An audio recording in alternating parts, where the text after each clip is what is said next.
The movie begins in a regular home in Los Angeles, where Will Sullivan was making breakfast. Will and his wife Katie appear to be a happy couple with a nice house and 2 kids, and an orange tree in their backyard.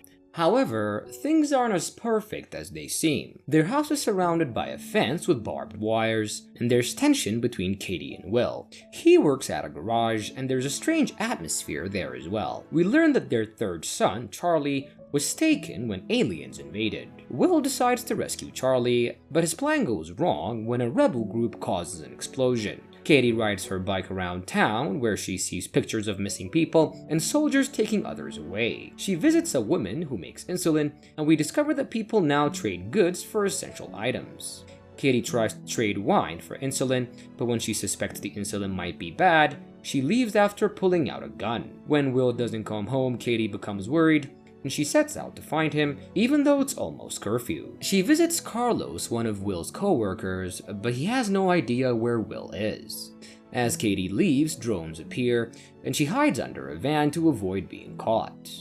The drones are there to take someone else away, and Katie manages to escape. Meanwhile, Will has been taken to a jail where the prisoners are neglected. He's then brought into a fancy house where he meets Alan Snyder, the governor of the colony. Snyder knows Will's true identity as Will Bowman, a former FBI agent and soldier. Snyder wants Will to help infiltrate the rebel group and capture their leader, Geronimo.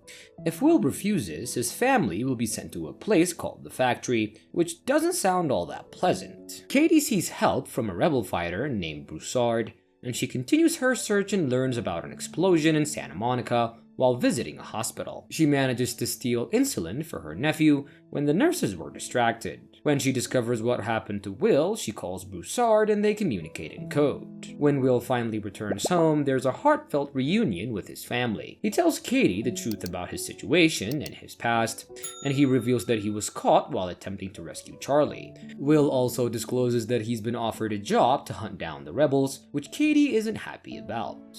However, their conversation is interrupted when they find Snyder cooking breakfast in their house. Snyder tries to persuade them to accept his offer, promising benefits for their kids and increased security. Will agrees to take the job, but only if he can bring Charlie back. The next morning, Katie meets with a group of rebels called Grandma in a hidden backyard. Surprisingly, Katie is also a rebel working against the same people that Will has been assigned to target. In the next episode, Carlos, Will's friend, is attacked and taken away for helping Will steal fuel cells. Carlos's family hides in their trailer, and Katie informs their son Bram that he won't be going to school for some time due to the upcoming complications.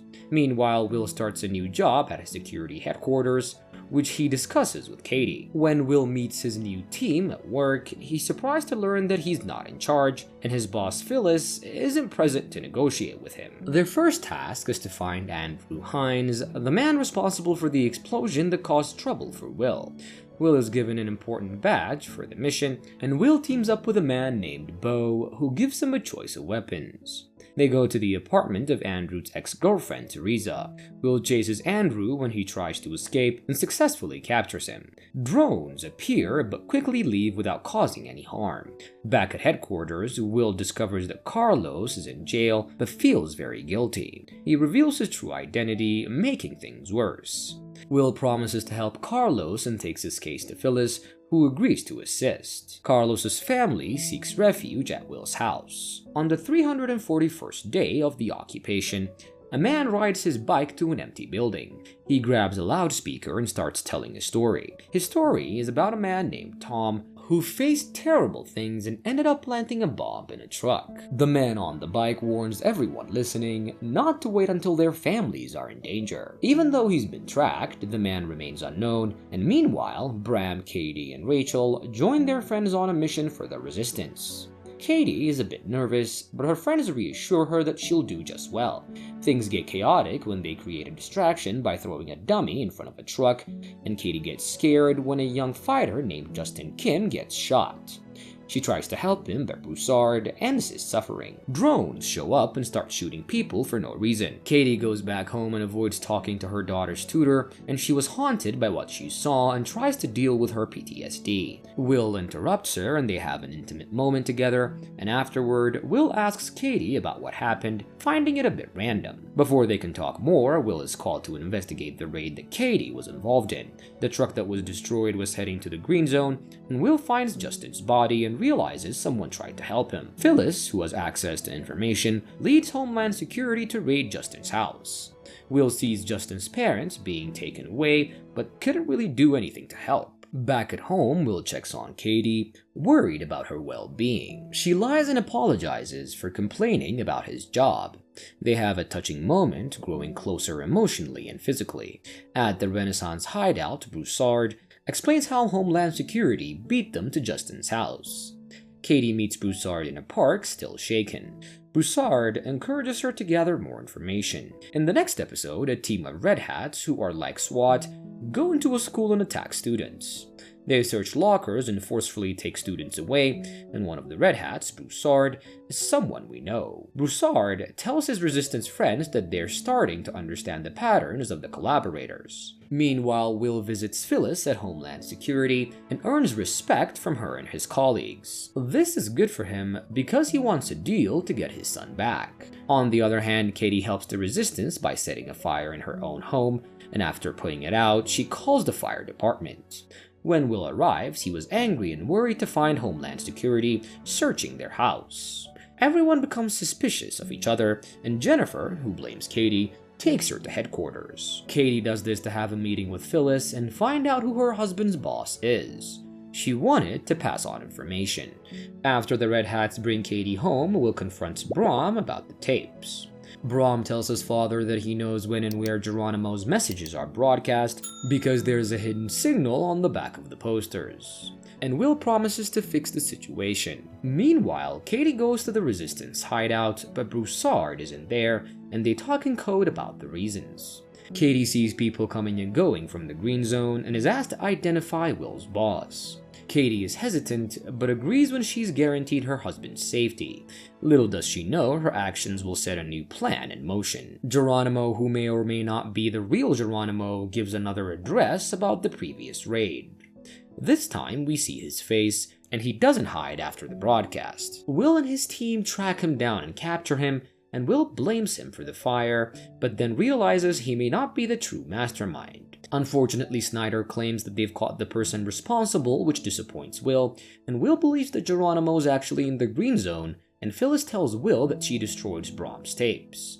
When Will gets home, he notices a photo that has been taken down, assuming it was because of the fire. He then finds it hidden on top of the fridge. Broussard is waiting for Phyllis, and she calmly asks him to kill her husband. Broussard follows through and ruthlessly murders Phyllis, before putting on his red hat and walking away. In this episode, Will wakes up early because Katie was feeling stressed and anxious about something she saw. Bo brings them coffee and tells them some sad news that Phyllis and her husband were shot in their house. Katie starts to connect the dots because she had pointed out Will's boss to her friends before. Will and Jennifer investigate the crime scene and find a word painted on the wall.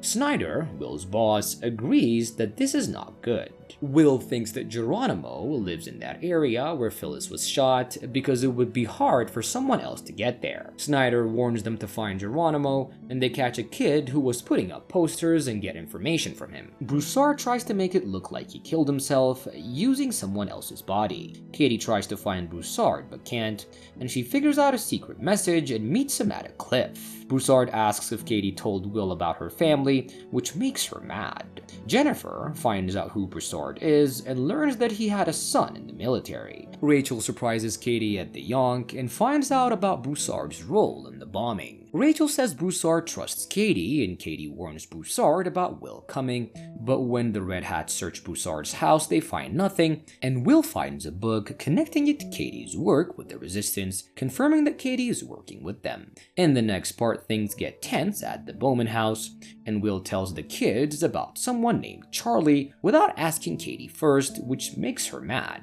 She talks to Rachel, who doesn't keep secrets from her own kids, and Katie says that she couldn't tell her kids the truth because it's dangerous. Rachel then says she'll help keep Katie's family safe, and at work, Beau goes through Broussard's stuff when Will gets a strange call. The caller says they know Katie is the one leaking information and wants to meet Will. They say they can help him leave the restricted area, and Will tells Beau about the call and they make a plan. Broussard meets someone who knows about a VIP coming to Snyder's meeting, and Broussard gives them the information and finds out that they need his help for something big. He talks to Quayle, saying he knows Quayle lied about something and has talked to another group.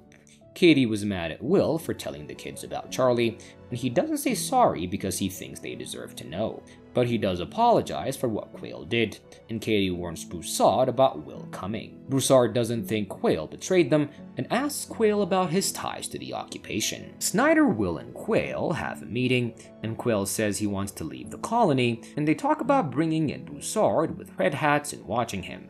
Broussard and his group show up, not knowing they're being watched. Katie warns them, leading to a fight, and Rachel dies.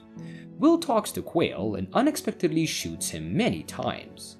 It's not clear why he did it, and Will and Beau say Quayle was already dead when they found him. Katie sees her dead friend called a terrorist in public. When Will and Katie get home, Will asks if they're still fighting, and Katie says, "You tell me."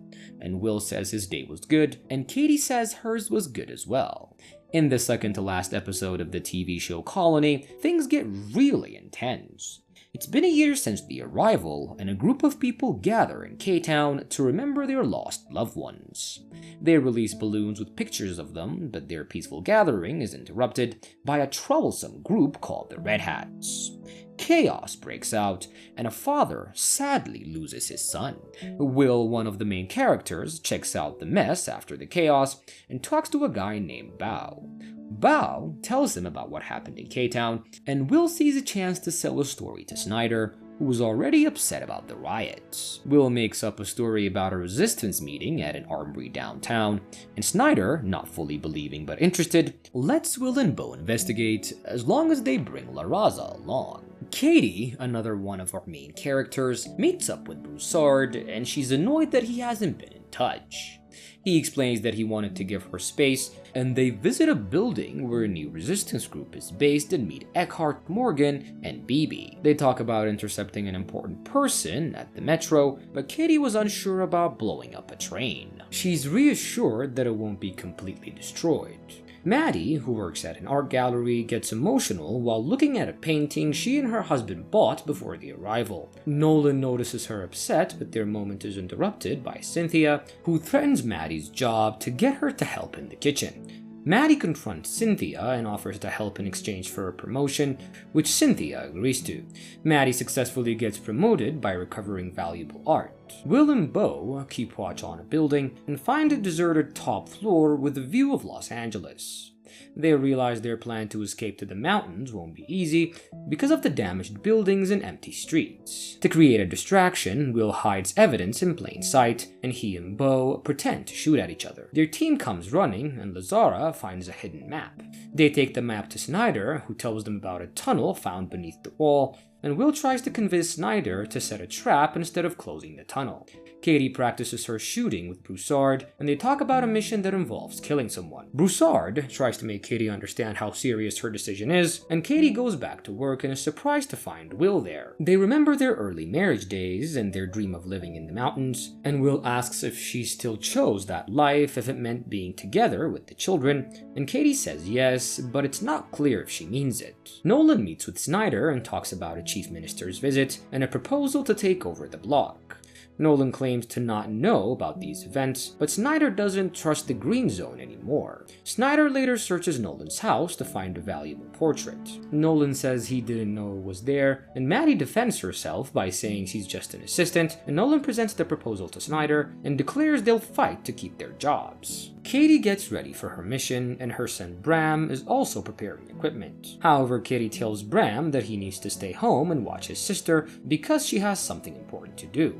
Bram was upset that his parents' secret lives come before his own, and Katie gives Bram a card with an emergency number to calm him down. Gracie, their mother, senses the tension and asks if Katie is upset about Charlie. Katie assures her that Charlie will be fine, and Katie realizes that Lindsay has been manipulating Gracie and shows Bram and Will. Will reveals his plan to the family to evacuate through the tunnel they discovered. They also plan to rescue Charlie, and Will confronts Katie about working for the Resistance, and they argue about their choices and priorities. Will questions how she can stand by Broussard, and Katie wants him to justify how he can watch her friend get shot. They both have valid points, but Will emphasizes the importance of focusing on their own children. Katie argues that it all started when Will lied to her about going after Charlie, and Bram witnesses their fight. Will tells Beau and Katie won't be coming, and they proceed without her. Katie carries out her heist at the train station and bravely kills Red Hats. The team sets a bomb under the tunnels, causing the train to explode, and inside the damaged train car, Katie and Broussard see something unknown, leaving us with a cliffhanger for the next episode. And in the next episode, we find ourselves in the Los Angeles block where chaos reigns. People are desperately searching for food, homeless men wander aimlessly, and the street kids are being chased by the Red Hats. The kids manage to steal food and a gun from a homeless man and plan to trade it for breakfast with a person named Solo Man. One of the kids turns out to be Charlie and the missing son of the Bowmans. At home, Will is woken up by Jennifer and some Red Hats who tell him about the Resistance's involvement in kidnapping a VIP. Jennifer feels left out, but Will reassures her that he's trying to protect her. They go to Homeland Security, where they are briefed by Helena Goodwin, and Helena reveals that the captured person is one of the hosts, and when Will asks about Snyder, he discovers that Helena is now in charge. Helena is worried about the potential consequences of capturing a host, referencing a similar incident in Dallas. Will returns home and tells Maddie to take the kids somewhere safe, and Maddie reveals she can get them into the green zone, but Bram is unsure. Will confronts Bram about knowing Katie's secret, and Bram reluctantly gives him Katie's contact number. Will is not happy with Bram's involvement, and entering the green zone proves to be difficult, even with Maddie's special status. It's chaotic, as everyone tries to find safety, and Maddie pressures a woman to contact Nolan, who tells her about the Resistance abductions of one of the hosts, and Snyder's removal as proxy. Maddie must choose a side, but is unsure which one to support. Meanwhile, Katie and Broussard were on the run with the captured host.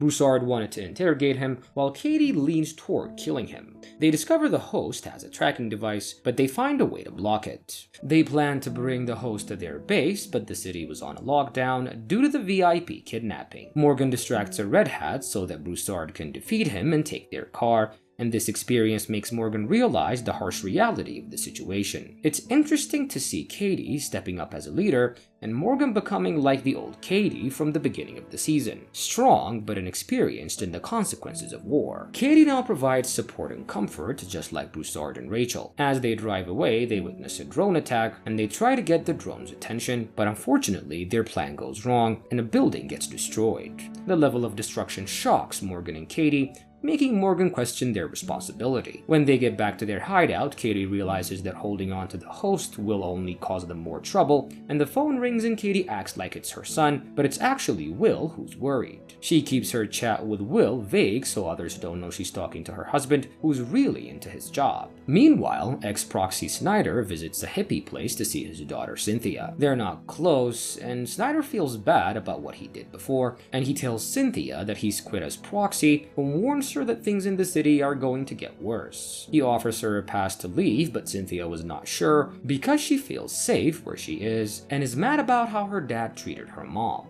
Will meets Jennifer where the host was taken and sees a video of the attack, and he spots Broussard and Katie, but he's not sure if Jennifer knows who Katie really is. After the call, Will asks Jennifer to trace the number, leading them to Homeland Security, and Will gives Jennifer a resistance code book as a peace offering, and they decode the message from the attack. This leads them to Eckhart, then to a loft on Fairfax, and Will gives Jennifer a 20-minute head start to help Katie escape. At the loft, they struggle with the host, who's got tough armor, and Morgan figures they can unlock it using the host's security features instead of force. But the host doesn't respond, and just as they try to figure it out, someone knocks. Katie's surprised to see Will, who just wants whatever's inside, and he warns her that Homeland is coming, but he can't stop them. Katie knows she can't win, but she decides to resist even though she could leave, and Will's visit makes Katie spill the beans about him and his warning to the group. Broussard gives them 5 minutes to finish, but Katie activates the tracking system to make them leave. Will rushes back in when he sees drones, worried about Katie. He finds her alone as she sends everyone away, and the host was on the table, creating a tense moment between them. Katie leaves without a word, and the host is taken, leaving many questions unanswered. As a thank you, Snyder gives Will a pass that his daughter didn't want, and feeling down, Snyder asks Selena about his replacement, but gets nothing. Nolan tells Maddie that she's the new chef of staff, and they celebrate, but Nolan also brought a tutor named Lindsay for the kids.